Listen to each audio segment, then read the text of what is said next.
What if I told you that the most important part of sex isn't what happens during sex at all?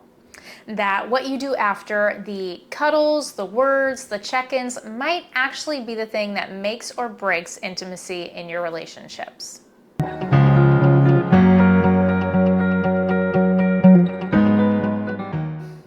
Hi everyone, welcome back to the channel, or if you are new here, welcome. I'm Dr. Holly, sex and relationship therapist, and today we're talking about something that almost never gets discussed and that has the power to transform your sex life, and that is sexual aftercare. And stick with me because later in this video, I'm going to share with you the #1 mistake that couples make after sex that quietly kills connection and how you can avoid it. Let's jump in. When most of us think about sex, we think about foreplay, positions, orgasms, and the main event. But sex is more better thought of like a roller coaster. There's the climb, the drop, the thrill, and what happens when the ride stops? Do you just get dumped out of your seat, walk dizzily, unsteadily alone to the next ride, or does somebody meet you at the gate, offer a hand, and walk with you while you catch your breath? That's the power of aftercare. Aftercare is the intentional time you spend after intimacy, whether it's with a partner or with yourself, to make sure that your body, mind, and emotions are grounded and cared for. And it's not just a nice to have. In fact, science backs up the importance of aftercare. One study in the archives of sexual behavior found that couples who spent more affectionate time together after sex reported higher relationship satisfaction overall. That means what you do after sex actually influences how satisfied you feel with sex and the overall relationship. Now, a lot of people hear the word aftercare and think it's something maybe only kinky people do, like it belongs in the BDSM world where intensity is high and rituals are built in. And yes, those communities have been successfully modeling the importance of aftercare for decades, but the truth is that every single couple, kinky to vanilla, can benefit from the effects of aftercare. Let me tell you a story. I once worked with a couple, let's call them Sarah and James, and they loved each other very much. They wanted to be close, but every time that they had sex, Sarah would feel this sudden drop afterwards. James would roll over, pull out his phone, start scrolling social media, and for him, the moment was done. But for Sarah, she felt abandoned.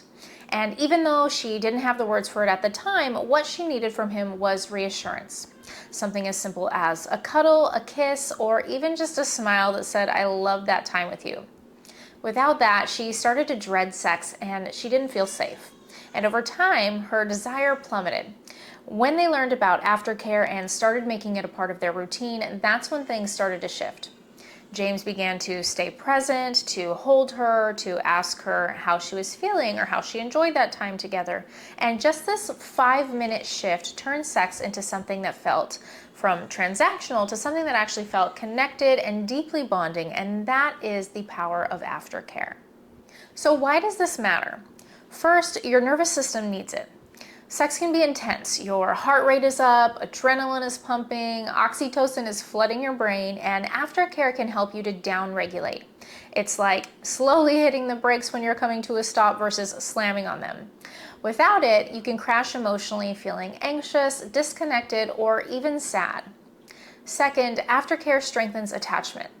We humans are wired for connection, so things like touch, eye contact, and soft words can all trigger oxytocin, which is sometimes called the bonding or the cuddle hormone. And when that hormone is present, trust and attachment strengthen. Third, aftercare supports trauma recovery. If you've ever experienced sexual trauma, you know that intimacy can sometimes feel overwhelming. Aftercare provides a safe ritual to come back to the present moment, reminding both your body and your mind that you are safe. Fourth, it builds resilience in relationships. Couples who practice aftercare consistently tend to fight less about sex. Why is that? Well, because sex isn't ending in silence, confusion, or shame. It's ending in care, which again makes it easier to say yes the next time. Now here's the problem. Most of us never learned about aftercare. Movies cut straight to the cigarette, porn cuts straight to the end screen, and even sex ed, if you were lucky enough to have it, never mentions what happens after sex. So a lot of couples are left fumbling in the dark, not realizing if they're missing a step that could really make all the difference. So let's explore what aftercare can actually look like. For some, aftercare is physical comfort. This might be cuddling, stroking a partner's hair, or wrapping up in a warm blanket. For others, it's verbal reassurance like saying, "I really loved that," or "I really enjoyed spending this time with you." And it can also be practical support like offering water, a snack, or helping your partner clean up. And for many, it's emotional, checking in and asking things like, "How are you feeling? Was there anything that felt uncomfortable?" Think of it as creating a landing strip instead of just dropping from the sky without a parachute. But remember, what feels good to me might not feel good to you. For example, some people prefer silence while some prefer conversation. Some want space while others crave closeness. Some people want to snuggle and some people want to hop right into the shower. The only way to figure this out is through communication. So I invite you to ask your partner, what makes you feel cared for after sex? What helps you to feel safe? What would make this experience complete for you? And here's the key mistake that I promised earlier. The number one way couples sabotage aftercare is just by assuming it should just happen naturally. They wait for their partner to guess what they need, and when that doesn't happen, resentment builds. So ask, negotiate, and try things out. Don't assume that aftercare is just going to happen or that your partner is going to respond in the way that you like and read your mind. Now let's talk science again for a second. Researchers have found that affectionate behavior after sex is linked with long-term satisfaction.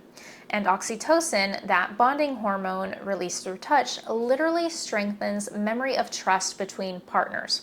So aftercare isn't just a nice thing to have, it really is biologically powerful. So I want to pause here and ask you, what is your go-to aftercare ritual? Do you crave cuddling? Do you need water and quiet? Drop it in the comments. I'd love to hear what works for you, and you might give someone else a new idea to try. Okay, so let's get practical. Here are some ideas to experiment with. Number one, make it a ritual. Maybe you always grab tea and sit together afterwards. Number two, keep it simple. Even just a 1-minute hug can really mean a lot to your partner. And number three, mix it up. Sometimes words, sometimes emotional check-ins, sometimes a cup of tea. Always check in and ask what feels good or what you might be able to change for next time. In therapy, this is where I often see breakthroughs, when couples realize that sex isn't just about what happens between the sheets, but it's about the container around it, and aftercare is part of what makes that container safe. So what are the big takeaways? Aftercare isn't optional, it's part of sex.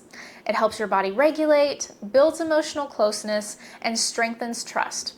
It looks different for everyone, so ask, don't assume, and it's the simplest way to turn sex from just a physical connection into something truly connective.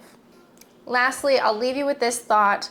Great sex isn't about how you start, it's about how you finish and what you do once it's over. Remember, everything that happens from the point sex ends until it starts again is foreplay. That's it. Thank you so much for watching. If you found this video helpful, please don't forget to like, comment, and subscribe. And remember, you deserve a healthy, happy, and pleasurable life.